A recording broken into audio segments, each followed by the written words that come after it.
देखो दो तरह के लोग होते हैं। एक सज्जन अपने बेटे को ले गए आचार्य के यहाँ विद्यालय में। आचार्य जी से बोले इसे पढ़ा दो। वैसे तो ये बालक जन्मजात प्रतिभावान है, इसको पढ़ने की जरूरत ही नहीं है, पर विद्यालय में रहेगा तो कुछ डिग्रियां मिल जाएंगी। बहुत योग्य है, बहुत प्रतिभावान है, बहुत। ठीक है, भर्ती करा दो। आचार्य भी समझे गजब का पिता है, ऐसा अभिमानी आदमी हमने नहीं देखा। 2 महीने बाद वही पिता फिर आया, मेरे बेटे का क्या हाल है? उसमें 100 में 100 गुण होने चाहिए, बड़ा योग्य है, जन्मजात प्रतिभावान है। आचार्य जी भी विनोदी थे, कहने लगे क्या कहना तुम्हारे बेटे का, 100 में 98 गुण हैं, उसमें 100 में 98 गुण हैं, सिर्फ 2 नहीं है। तो पिता ने आश्चर्यचकित होकर बोला 98 तो है, पर 2 कौन से नहीं है? 98 गुण तो हैं, 2 कौन से नहीं हैं? 2। आचार्य जी बोले कि पहला तो गुण इसमें ये नहीं है, क्या? का इसमें इसके खुद की अकल है नहीं, 1। दूसरा, आचार्य जी बोले हमारी मानता नहीं है, बस बाकी सब है इसमें। अकल है नहीं, आंख हो नहीं, आंख वाले की माने नहीं। अंधई अंधा ठेलिया दून्यू कूप पड़ंत। अंधा अंधे को ठेल रहा है।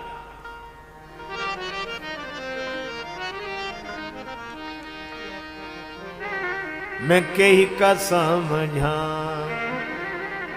सब जग अंधा, मैं कही का समझा सब जग अंधा, मैं कही का समझा सब जग अंधा, मैं कही का समझा सब जग अंधा, मैं कही का समझा सब जग अंधा, मैं कही का समझा सब जग अंधा, मैं कही का समझा। बिन गुरु ज्ञान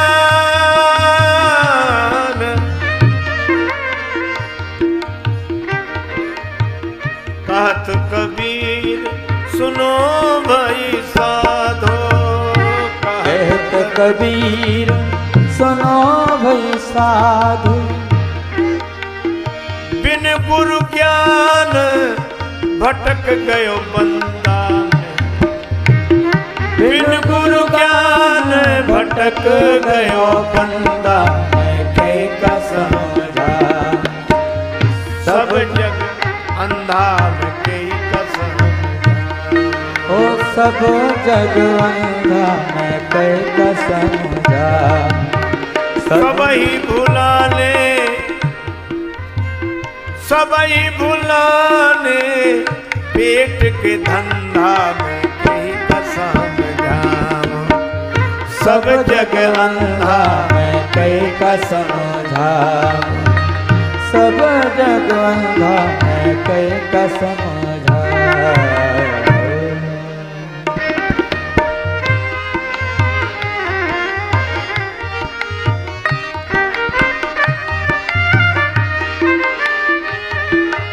अंधे को समझाना कितना कठिन है।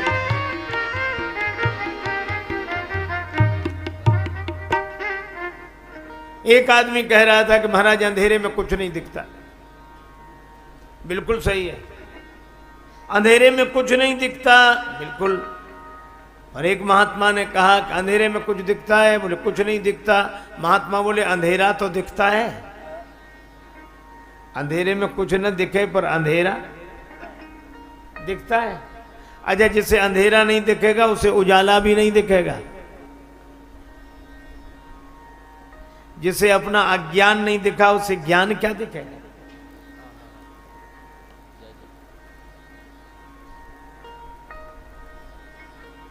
एक बार एक भिखारी गया भिक्षा मांगने। भंडारे में उसे मिली खीर, बड़ी स्वादिष्ट लगी।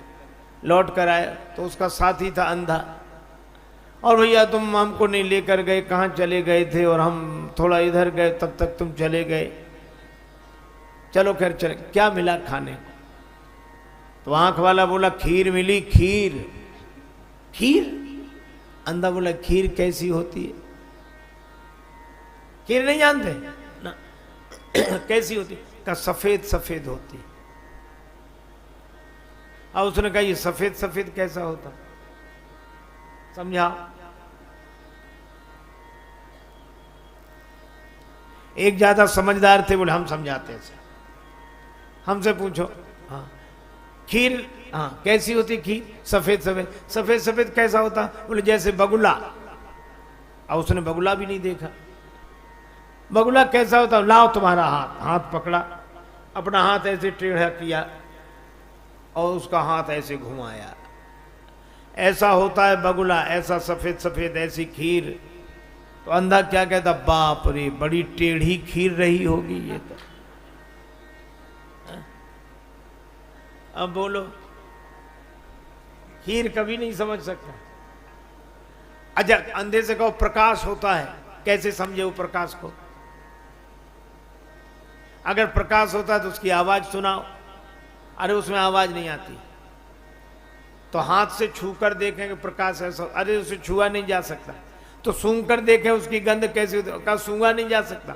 तो स्वाद लें, तो उसका स्वाद नहीं लिया जा सकता। तो अंधा बोला तब होता ही नहीं है प्रकाश। कैसे समझाओ?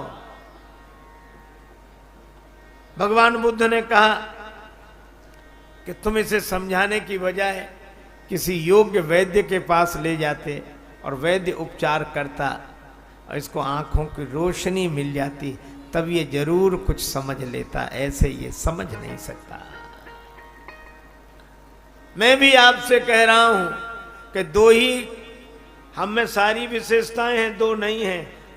खुद की अकल है नहीं और अकल वालों की हम मानते नहीं।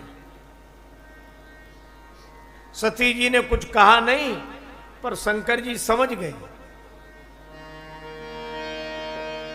और शंकर जी ने कहा सुनो सती, ऐसा संशय मत करो।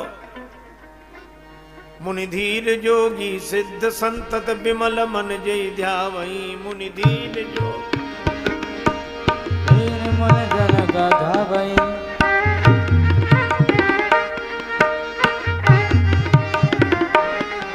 मुनिधीर जोगी सिद्ध संतत विमल मन जय ध्यावई। मुनिधीर जोगी सिद्ध सकल मुनि जन गावई। कही नेति निगम पुराण आगम जासु कीरति गावई। ओ जासु कीरत गावई। ओ जासु कीरत गावई।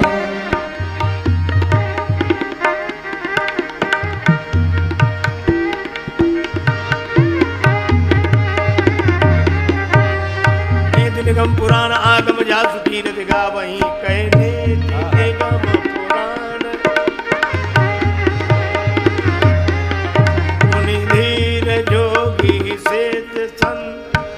जोगी सिद्ध संत विमल मन जय ध्यावई। मुनि धीर धीर मुनि धीर धीर मुनि।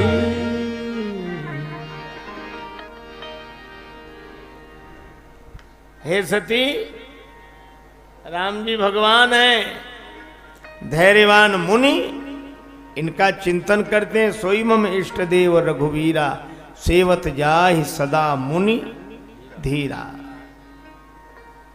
भगवान शंकर बिना पूछे सब बता देते हैं, तो भी सती जी को भरोसा नहीं हुआ। शंकर जी भी समझ गए कि मेरे समझाने से भी सती जी नहीं समझ रही है, और मुझे कई बार लगता है कि समझाने वालों को ही समझ लेना चाहिए।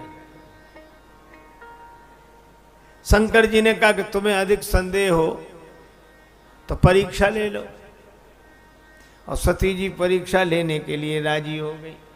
शंकर जी ने कहा विश्वास नहीं करे उस जतन विवेक विचारी, या तो मेरे वचनों पर विश्वास होता, नहीं तो विवेक पूर्वक विचार करके देखो। और सती जी चली।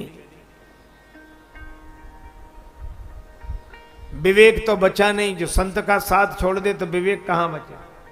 बिनु सत्संग विवेक न होई, सत्संग को छोड़ते ही विवेक चला गया। अब करई विचार करऊं का भाई, विचार करती क्या करूं। पुनि पुनि हृदय विचार करी धरि सीता कर रूप। श्री सीता जी का रूप बनाया, जिसे ये खोज रहे मैं उसी रूप में प्रकट हो जाऊं। और श्री सीता जी की कृपा से जासु कृपा निर्मल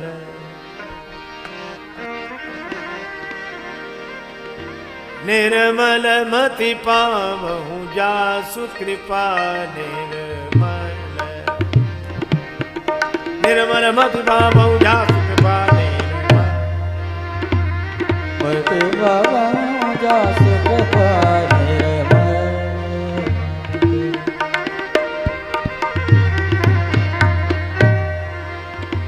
निर्मल मति पावहु, जासु कृपा निर्मल मति पावहु, जासु कृपा निर्मल जासु कृपा निर्मल निर्मल मति पावहु, कृपा निर्मल कृपा निर्मल कृपा निर्मल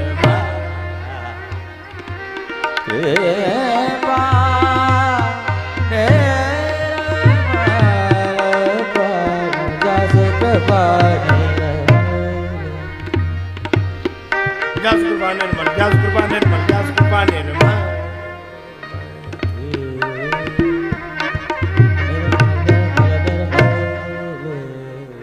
जिसकी कृपा से निर्मल मति मिलती हो वो है श्री जानकी जी। और सती माता की बुद्धि में है इस समय अभिमान। इसका अर्थ यह है कि मलिन बुद्धि वाले भेष तो निर्मल बुद्धि वालों का ही बनाते हैं।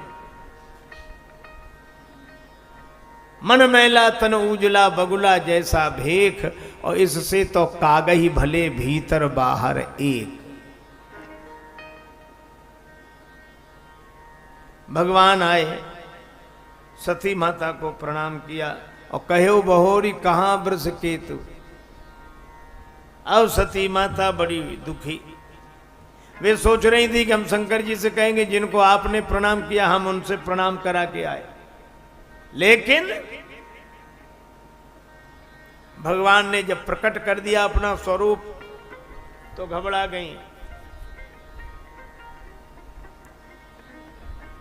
राम जी ने सोचा सती माता को दुख हुआ तो जहां चितवई तहां प्रभु आसीन। सती माता ने आंख मूंद ली।